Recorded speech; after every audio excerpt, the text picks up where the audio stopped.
लेकिन प्रश्न ये आता है कि फिर इस काम की ज़रूरत क्या है। मुझे लोगों ने कहा कि भारत में इस काम की ज़रूरत नहीं थी, तो सही बात है, नहीं थी। कारण क्या था कि भारत के लोगों में नैतिकता थी, इसलिए ज़रूरत नहीं थी।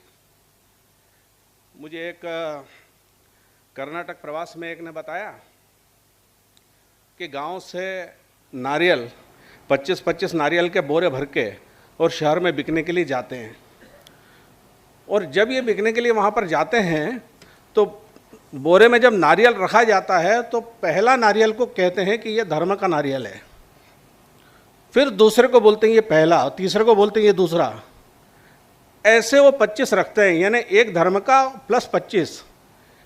किसी ने पूछा कि ये क्यों रखते हैं, तो उन्होंने बोला कि गिनती में कहीं गलती से कम न हो जाए, मेरी ओर से कम ना चले जाए, क्योंकि मैं इसके पैसे लेने वाला हूँ सामने वाले से। अब अपन कर्नाटक की बात कर रहे हैं तो ये हो सकता है किसी को लगता होगा दूर की बात है। हमने देखा होगा पहले गांव से दूध आता था, दूध नापने के बाद में वो थोड़ा सा ऊपर से और देते थे। वो थोड़ा सा ऊपर से इसलिए देते थे कि मेरी ओर से कम न चले जाए ग्राहक को। तो जब तक ग्राहक का विचार कोई कर रहा है तब तक ग्राहक संगठन की, ग्राहक कानून की आवश्यकता ही नहीं है।